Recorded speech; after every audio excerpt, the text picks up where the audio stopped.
नमस्कार मित्रों, यह है पीएच नेटवर्क। मैं हूं प्रदीप हंडू। आशा करता हूं कि सब देश प्रेमी भाई बंधु प्रसन्न होंगे। अभी मैं जब ये वीडियो बना रहा हूं, इस वक्त बिहार के अगले मुख्यमंत्री श्री सम्राट चौधरी शपथ ले रहे हैं। अगर हमें सम्राट चौधरी की जर्नी देखनी, राजनीतिक सफर देखना होगा, तो वो पहले राष्ट्रीय जनता दल में थे और वहाँ पर मिनिस्टर भी थे छोटी आयु में। उसके बाद वो जनता दल में चले गए। फाइनली वो बीजेपी में आ गए। वो वहाँ पर पिछले 2024 में जो सरकार थी, मिलीजुली सरकार, उसमें वो डिप्टी प्राइम मिनिस्टर बन गए।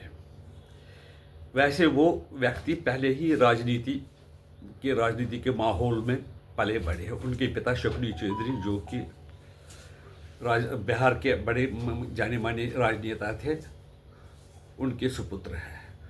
उनका लगाव जीवन से ही, राजनीति जो स्टूडेंट लाइफ से ही उनका लगाव राजनीति को हो रहा है। यहाँ पर कहने की बात यह है कि ये सफ़र जो उनका है, ये उनकी काबिलियत ही है जिसके कारण वो आज मुख्यमंत्री बन गए। उन्होंने जो बीजेपी के लिए रूरल बिहार में बहुत काम किया। बिहार में जो हम देखते हैं, वो जातिवादी राजनीति बहुत चलती है। इस राजनीति में उनके कारण और मोदी जी के कारण वहाँ पर बिहार का मुख्यमंत्री बनना एक अचंभा सा है। जब से बीजेपी 6 अप्रैल 1980 में आई, उसमें बीजेपी को 30 से 35 सीटें पहले दबे के दशक में मिलती रही। फिर बढ़कर 2010 से लेकर 2000 से 2010 तक तो 50 से ऊपर सीटें मिली। फिर 2015 में जब उनका जो जेडीयू का गठबंधन लालू के साथ है, उस वक्त वो 53 सीटें बीजेपी को मिली। लेकिन इतनी ज़्यादा ग्रोथ बीजेपी की हुई, ये मोदी जी का करिश्मा और सम्राट चौधरी की मेहनत है। लेकिन यहाँ पर मैं बोलना चाहूँगा कि सुशील मोदी का भी इसमें बहुत ही ज़्यादा कंट्रीब्यूशन रहा है। 1995 पर जो इस वक्त मुख्यमंत्री है सम्राट चौधरी, उन पर भी कोई चार्जेस लगे हुए हैं, मर्डर चार्ज, लेकिन वो प्रूव नहीं हुए। जैसे कि अब ये विश्वास करना है कि वो सच्चे थे, ये झूठे थे। यहाँ पर भारत की राजनीति में हर एक पार्टी जो है, अपोजिशन पार्टी पर कोई ना कोई चार्ज लगाते हैं, कोई ना कोई इल्ज़ाम लगाते हैं, और उसकी सत्यता जब तक पता नहीं चले तब तक उसको बेकसूर ही माना जाएगा। उनका जो बताते हैं, जो एडमिनिस्ट्रेटिव जो स्किल था, वो एवरेज ही माना जाता है। और पार्टी लेवल पर, संगठन लेवल तक उन्होंने पार्टी को बिहार में एक मजबूत दर्जा दिया। लोगों में वो पॉपुलर हुई है। वो ओबीसी कास्ट से आते हैं और कुशवा जाति से, कोरी कुशवा जाति से बिलोंग करते हैं।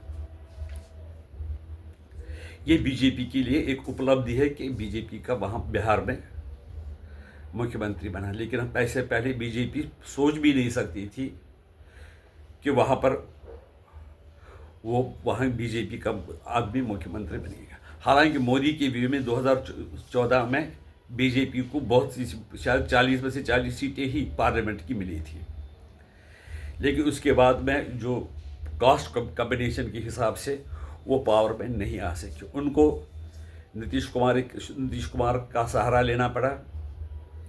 और वैसे नीतीश कुमार जब मुख्यमंत्री हुआ करते थे तो Sushil Modi deputy chief minister हुआ करते थे। लेकिन इस बार ये हुआ कि नीतीश कुमार जी की ही मर्जी से सम्राट चौधरी को मुख्यमंत्री बनाया गया है। यहाँ पर देखने वाली बात है कि जब से वो गृह मंत्री का पदभार उन्होंने संभाला 2024 में, लॉ एंड ऑर्डर में इम्प्रूवमेंट हो गई। इतना मैं नहीं कहूँगा कि सारे जो वहाँ पर क्राइम बिहार में ख़त्म हुआ, लेकिन वहाँ की जो क्राइम रेट है वो थोड़ी सी कम हो गई। ऐसा लग रहा है कि उनकी उम्र 57 है, लेकिन उनका जोश लग रहा है कि एक 30 साल 40 साल जैसे नौजवान का मेहनत कश आदमी है, मेहनत करने में विश्वास करते हैं और मेहनत भी करते हैं, और मोदी की तरह ही दिन रात पार्टी के कामों में लगे रहते हैं। अगर उनको सपोर्ट अपनी पार्टी से मिला, जेडीयू से मिला, तो वो एक मजबूत मुख्यमंत्री होकर दिखा सकते हैं। जैसे बीजेपी की छवि है कि वो एक मजबूत पार्टी है, जैसे योगी जी की छवि है, मोदी जी की छवि है, हेमंत विश्व शर्मा की छवि है, और दूसरे जो मध्य प्रदेश के मुख्यमंत्री हैं, बिहार के मुख्यमंत्री, उनकी छवि है कि वो काम करने वाले व्यक्ति है। अगर वो उस तरह से काम करेंगे तो बीजेपी को और भी लाभ बिहार में मिल सकता है।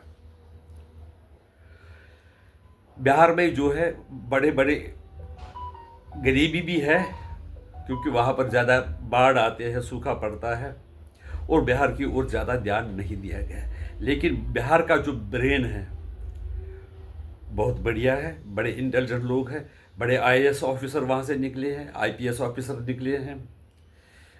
यानी बिहार के लोगों की जो कुशाग्रता है, बुद्धि है, वो बहुत तेज़ है। और बिहार के ये यहाँ तक कि कहने के लिए मजबूर हूँ कि बिहार वाले जब दुनिया सोती है, ये मनमोहन सिंह ने कहा था, मैंने नहीं कहा, जब दुनिया सोती है तो बिहार भारत को बनाता है। रात को काम करना हो तो रात को भी काम करते हैं। मैं यहाँ तक कि बताऊँगा, जो रोडें सड़कें बन रही है वहाँ पर हिमालय में चीन के बॉर्डर के साथ, उसमें बिहार और झारखंड के लोगों का ही बहुत ज़्यादा योगदान रहा है। ये लोग पति पत्नी भी काम करते हैं, बच्चे भी काम करते हैं। अगर उनको मौका मिला तो वो देश के सबसे अमीर व्यक्ति बनेंगे और देश को बहुत ही लाभ होगा। बिहार के लोग बड़े इंडस्ट्री में ही भी है, ये नहीं है कि इंडस्ट्री में नहीं है, इंडस्ट्री में भी है,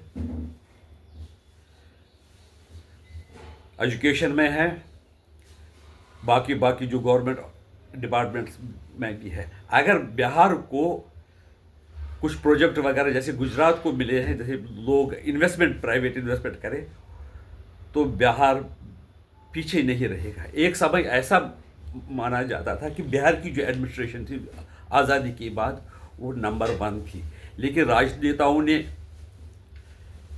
बाद में आकर वहाँ की हालत ख़राब कर दी। आप जानते हो कि वहाँ पर एक राजनेता है, उसको तो सज़ा भी मिली है, चारा चोर के नाम से उसको जाना जाता है, और उसके बाद उसके समय में खासकर या उससे पहले भी राजनीति में बहुत गिरावट आ गई थी। क्रिमिनल्स का बोलबाला हुआ, और जो ये सपोर्ट लेने के लिए राजनेता आम जनता को बहुत परेशान करते थे, रंगदारी शुरू हो गई थी। लेकिन अगर इस वक्त बिहार के मुख्यमंत्री ईमानदारी से काम करें और मोदी और योगी जी की तरह काम करें, बिहार आगे जा सकता है। क्योंकि बिहार के लोग बड़े मेहनती है, बड़ी कुशाग्र बुद्धि के हैं, उनका मुकाबला बाकी प्रदेश के लोग मुश्किल से ही कर सकते हैं। आप देखा कि जैसी भी हिस्ट्री सम्राट चौधरी की रही है, अगर वो बिल्कुल बीजेपी का एजेंडा जो है उस पर अगर चलेंगे तो बिहार आगे चलेगा।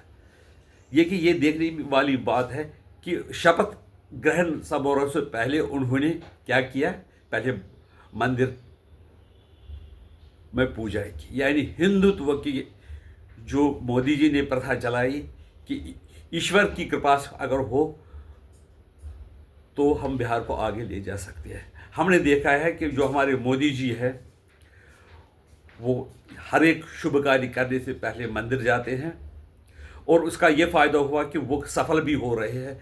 10 साल में जो काम हुआ है वो शायद पिछले 30-40 साल में नहीं हुआ, क्योंकि उसका मुझे ये एक कारण मिला, मेहनत भी है और ईश्वर का साथ भी है, क्योंकि उनकी आस्था ईश्वर पर है और वो निष्ठावान व्यक्ति है। निष्ठावान व्यक्ति ही ज़्यादा ईमानदार हो सकते हैं। बाकी यहाँ पर के जो बिहार में पहले कई नेता रहे थे, कभी टोपी, जालीदार टोपी पहनते थे, कभी मंदिर में जाते थे। जब उनको लगा कि एक समाज का हमें सपोर्ट मिलना चाहिए, दूसरे समाज का मिल नहीं सकते, तो वो ऐसा करने लगे, यादव एवं कॉम्बिनेशन पर विश्वास करने लगे। लेकिन आने वाले समय में जो सम्राट चौधरी है वो एवं कॉम्बिनेशन भी टूट जाएगी। अगर आपका आशीर्वाद उनको हो और उनकी निष्ठा हो तो वो बिहार को आगे ले जा सकते हैं। आपकी राय क्या है इसके बारे में, हमें बता दीजिए। नमस्कार। वंदे मातरम।